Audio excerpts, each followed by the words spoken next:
मुगलिया सल्तनत भारतीय तवारीख का वो समय है जो अपनी समृद्धि, शानो शौकत, उरोज, सैनिक सफलता, मालो असबाब और दीनी तहजीब तथा तमद्दुल के लिए अव्वल मुकाम पर रही है। इस सल्तनत ने एक से एक बढ़कर नायाब बादशाह दिए। इन बादशाहों में जलालुद्दीन मोहम्मद अकबर का शासन अपने रुतबे व मर्तबा के लिए जाना जाता रहा है। लेकिन क्या अकबर ने अपना धर्म परिवर्तित कर दिया था? क्या उसने ईसाई धर्म अपना लिया था? अकबर पढ़ा लिखा तो नहीं था, लेकिन उसको विभिन्न धर्मों के बारे में जानने की बड़ी प्रबल इच्छा थी और इसीलिए जब उसने फतेहपुर सीकरी में अपनी राजधानी बनाई तो वहां उसने एक इमारत तामीर कराई जिसे इबादत खाना के नाम से जानते हैं।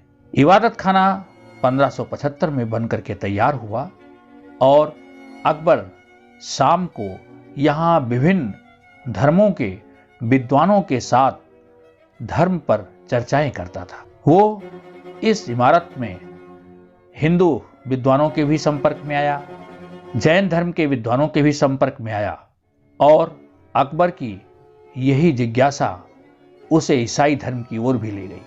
अकबर 1573 में अपने सूरत अभियान के समय ईसाइयों के संपर्क में आया। जूलियन परेरा जो बंगाल से आया था और जिसने 1578 में इबादत खाना की धार्मिक चर्चा में भाग लिया, ये पहला ईसाई था जिससे अकबर रूबरू हुआ। अकबर ने ईसाई धर्म के बारे में जानने की इच्छा से गोवा स्थित पुर्तगालियों से किसी ईसाई मिशनरी, ईसाई विद्वान को फतेहपुर सीकरी के दरबार में भेजने के लिए अनुरोध किया। गोवा के पुर्तगालियों ने पहला जेसुइट मिशन 1580 में फतेहपुर सीकरी भेजा। 19 फरवरी 1580 को पहला जेसुइट मिशन जो फतेहपुर सीकरी में आया, उसमें रुडोल्फ अकावीवा जो एक इटालियन था, एंथोनी मांसरेट स्पेनिश था और फ्रांसिस हर्निक्यूस दुभाषीय के रूप में आया था। इन लोगों ने बादशाह अकबर को बाइबिल की एक प्रति और मदर मेरी का चित्र भी भेंट किया। अकबर इनसे बहुत ही मुतासिर हुआ और अकबर ने इनका सम्मान बहुत ही शानो शौकत के साथ शाही मेहमान के रूप में किया। अकबर ने एक इनके लिए चैपल भी बनवाया और शाहजादे मुराद को ईसाई धर्म की शिक्षा देने के लिए फादर मांसरेट को नियुक्त किया। 1580 में जब अकबर काबुल गया तो इसके साथ फादर मांसरेट भी साथ साथ काबुल गया।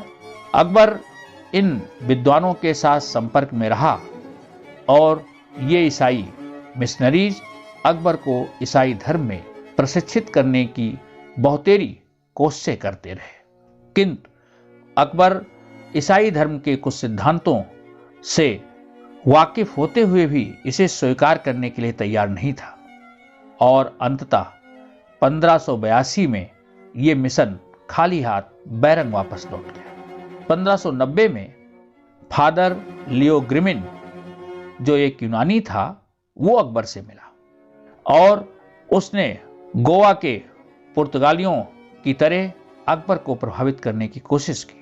1591 में अकबर ने फिर से पुर्तगालियों को ईसाई मिशनरियों को दरबार में भेजने के लिए कहा और इस बार एडवर्ड लेटोन, क्रिस्टोफर डिमागा लाहौर में आए और वो लोग 1592 तक लाहौर में अकबर के साथ रहे। अकबर के शाही मेहमान के रूप में इन लोगों ने अपना समय बिताया, लेकिन अकबर फिर भी ईसाई धर्म में प्रशिक्षित नहीं हो पाया। इन लोगों के प्रयासों से अकबर ने एक ईसाई महिला के साथ विवाह भी किया। इतिहासकार फ्रेडरिक फैंथम ने अपनी पुस्तक इन रिमेनेंसेंस ऑफ आगरा में लिखा है कि अकबर ने दोना मारिया के साथ विवाह किया था और उसे मरियम उज जमानी की उपाधि भी थी। उसका मकबरा भी अकबर के मकबरे के पास आगरा में सिकंदरा में स्थित है। अकबर की रानी के रूप में मरियम रही, लेकिन अकबर ने ईसाई धर्म अब भी स्वीकार नहीं किया। अकबर के शाहजादे मुराद और दनियाल का जरूर बपतिस्मा हुआ था।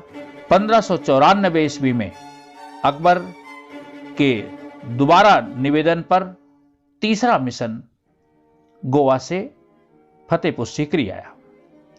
फतेहपुर सीकरी और आगरा में रहते हुए उन लोगों ने अकबर को ईसाई धर्म में परिवर्तित करने के लिए बहुतेरा प्रयास किया। वो लोग चाहते थे कि अकबर दूसरा कॉन्स्टेंटाइन बन जाए और पूरा भारत ईसाई धर्म के झंडे तले आ जाए। अकबर ने इन ईसाई मिशनरियों के प्रभाव में लाहौर में चर्च बनाने का आदेश दिया और धर्मांतरण भी चालू हुआ। आगरा में भी मिशन की स्थापना हुई और इन मिशनरियों को ईसाई धर्म का प्रचार प्रसार करने की अनुमति दी गई। फादर जेवियर जो 1602 तक दरबार में रहा तथा उसने कैम्बे, लाहौर, हुगली और आगरा में अकबर से चर्च बनाने की अनुमति भी प्राप्त कर ली, लेकिन अकबर ने अब भी अपना धर्म नहीं बदला। सादा दनियाल और मुराद जिनका बपतिस्मा हो चुका था, उनका भी कुछ समय के बाद धर्म परिवर्तन करके उन्हें इस्लाम में ला दिया गया। इन ईसाई मिशनरियों को जब अपने मिशन में सफलता नहीं मिली तो इन्होंने अकबर को अहंकारी और ऐसा शासक बताना चालू किया जो इनके धर्म के प्रति द्वेष रखता था। जबकि यही ईसाई मिशनरी पहले गोवा और लिस्बन में अपने अधिकारियों को झूठे संदेश दे रहे थे कि अकबर ने मस्जिदों को अस्तबल में बदल दिया है, इस्लाम की समाप्ति कर दी है, मुसलमानों को इस्लामी नाम रखने की मनाही कर दी है। और यही कारण था कि कुछ इतिहासकार अकबर को ईसाई मान बैठे।